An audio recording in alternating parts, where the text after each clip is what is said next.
Do you need a hug? Because you're listening to Know the Lore on the NerdSloth Podcast Network.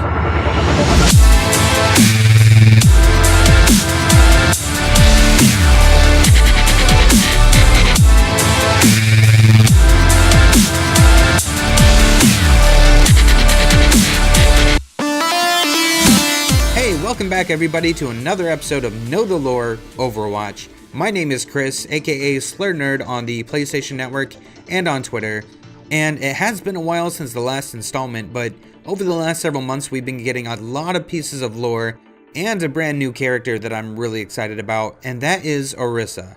The fact that Orisa is also an Omnic female also confirms for us that Omnics do in fact have assigned gender roles, which is something that we wondered about before, but never really knew for certain. We can now say in good conscience that Zenyatta is in fact male. However, the debate rages on regarding Bastion, and I for one think it would be smart for Blizzard to let that question remain unanswered. Now, before we get into Orisa, her lore is slightly different than most of the other characters, and that we need to delve into two other subjects to really set the stage of her creation. The first is child prodigy Ify Oladele, an 11-year-old girl from Numbani known for her knowledge and achievements in robotics and artificial intelligence. The second factor is the city of Numbani itself. It was founded shortly after the first Omnic crisis and became a haven where Omnics and humans could live together with equal rights, an idea that wasn't extremely popular among many humans of the time. However, Numbani, known as the City of Harmony, flourished and became the catalyst for the greatest technological achievements of the age due to the collaboration between Omnics and humans. It was this culture that fostered Ify's scientific mind and opened her up to unlimited possibilities. At a young age, her parents gifted her a robotics kit, and to everyone's surprise, she began building functioning drones. She also began building robots to help her do her household chores. As her accomplishments grew, so did her recognition. Ify went from winning science fairs to recently having been awarded the Adawe Foundation's Genius Grant, and during an interview with Atlas News, revealed that she hopes to build something to help keep people safe, similar to the OR-15 Omnics that act as peacekeepers in the city of Numbani. These OR-15s were an upgrade of the OR-14 Edina line of security, which were built in the Nigerian Omnium. Like the Bastion units, the OR-14s were decommissioned after the first Omnic crisis ended. However, in recent years, the city of Numbani had started up a program to reinstate these Omnics with upgrades. After having been awarded the grant, Ify's parents planned to take her on her first trip by plane as a means of celebration. However, someone else's plans also began to unfold at the same time. As evidenced by posters and other displays in Numbani, the museum was working on a Doomfist exhibit in which the famous Doomfist gauntlet itself would be available for viewing. On the day Ify's family planned to embark on their flight, the gauntlet was stolen and a massive battle took place at the Numbani airport between Doomfist and several of the OR-15s, leaving the peacekeeping Omnics destroyed and the Numbani airport in shambles. Having witnessed firsthand the real threat that terrorists like Doomfist represent, and with her disappointment with the city of Numbani for having decommissioned the OR-15 program after the incident, Ify was more determined than ever to construct something capable of combating threats and keeping her people safe.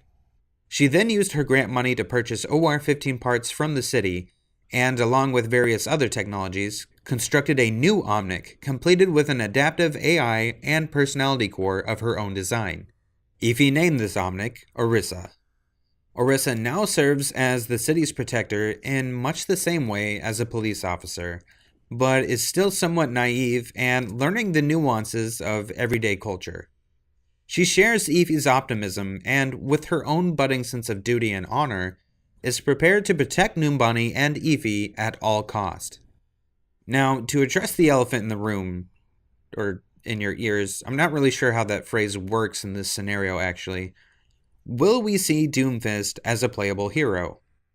The answer is a definite maybe. Only Blizzard knows, but I would be very surprised if he didn't come along sooner than later after having retrieved the actual Doomfist gauntlet. And with the added voice line from Reaper, Doomfist should do his own dirty work. But one more thing about Ify before we end this episode.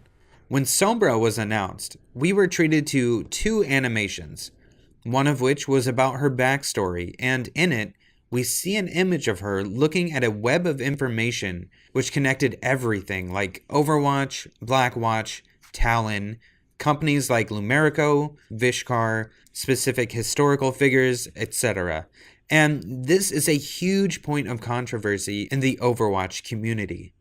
It tells us that these people and events and organizations are all connected in a giant conspiracy that Sombra has been trying to unravel for years.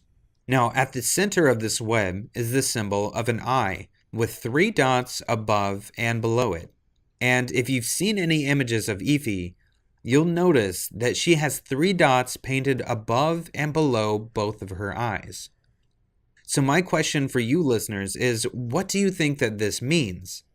Is Ify at the center of this giant conspiracy? She's much too young to seemingly have anything to do with what's behind everything. So then, instead, is this a web of probability? Is it showing that she's the result of all of these things coming together, and Sombra is concluding that Ify will become an extremely important figure in what's to come? Tell me your thoughts by contacting me on Twitter at Slurrednerd or emailing knowthelore@nerdsloth.com. If you like what you heard in this episode, please share it on social media and provide a rating on iTunes. And if you happen to like yours truly, I will never talk like that again, I swear. You can also listen to the other podcast I co-host on the NerdSloth Network called Saturday Morning Cartoon Boom. Thanks again, everyone, for listening, and remember, shine your eyes. Chris here. If you enjoy the show, please rate, like, subscribe, comment, or share, as every little bit you do helps the show. Know the Lore is recorded and produced by NerdSloth. More episodes can be found at nerdsloth.com along with our other awesomely nerdy shows. Search for NerdSloth on social media such as Facebook, Twitter, and Instagram. Music heard during the show is the Overwatch Victory theme remixed by DJ Effiksha. Go to effiksha.com to hear more.